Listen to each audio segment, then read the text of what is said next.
Hi friends, இப்போ நம்ம சக்திவேல் பார்க்க போகிறோம். சக்திவேலில் என்னடா நடக்குது இங்கே, என்னடா பட்டாசா வெடிக்குதுன்னு சொல்லிட்டு வெளியே வந்து பார்த்தா உடனே பாட்டி வந்துட்டு மணியை கையிலே வச்சுட்டு ஆட்டிகிட்டே இருக்காங்க. என்னடா இது, காசிக்கு போனவங்க திரும்ப வந்துட்டாங்களான்னு சொல்லிட்டு எல்லாரும் பேசுங்கன்னு சொல்லிட்டு கேட்குறாங்க. அது மட்டும் இல்லைங்க, நம்ம ஊசி பட்டாசு பம்முனதை பார்த்துருப்போமா, பயந்து பம்மி போய் ஆசீர்வாதம் பண்ணுங்க தேன்லாம் நிற்கிது.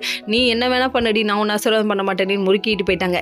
எல்லாருமே அவங்கவுங்க மாமியாருக்கு பயப்படுவாங்க போல. நம்மளை வச்சு செய்கிற மாதிரி அவங்களையும் வச்சு செய்வாங்க அப்படிங்கிற மாதிரி இருந்தது. அதுக்கப்புறம் ஒரு வழியாக சக்தி வெளியே வந்து என்ட்ரி கொடுக்குறாங்க.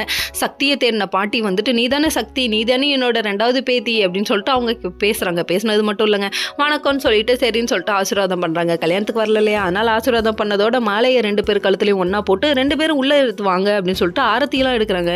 என்னையா நடக்குது இங்கே, இப்போ தான் புதுசாக கல்யாணம் ஆன மாதிரி பிளான் பண்ணுறாங்களே அப்படிங்கிற மாதிரி இருந்து, சரி பாட்டி கல்யாணத்தை பார்க்கல இல்லையா, அதனால இது பிளான் பண்ணிட்டு இருக்காங்க. இதெல்லாம் ஒரு பக்கம் இருந்தாலும் தென்னரசு பாட்டி அப்படின்னு சொல்லிட்டு வம்பளுக்காங்க. நீ என்னடா பாட்டிக்கிட்ட ரொம்ப நல்லவ மாதிரியே நடிக்கிற அப்படிங்கிற மாதிரி தான் இருந்து, இவன் தர பண்ணுற வேலைலாம் பாட்டிக்கு தெரிஞ்சுன்னா அவ்வளோதான் வச்சு செஞ்சுருவாங்கங்கிறது தெரியல.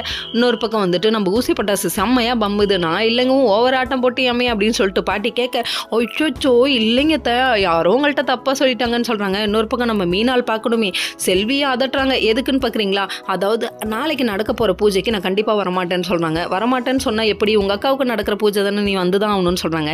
நம்ம செல்வி சொன்னது ஒரே ஒரு விஷயம் தாங்க, உங்கள் கூட்டம்லாம் காட்ட எருமை கூட்டம், அந்த கூட்டத்துக்குள்ளே நான் வரமாட்டேன்னு சொல்லிட்டாங்க. உடனே வந்து தான் ஆகணும்னு சொல்லிட்டாங்க. ஓகே ஃப்ரெண்ட்ஸ், நெக்ஸ்ட் வீடியோவில் பார்ப்போம்.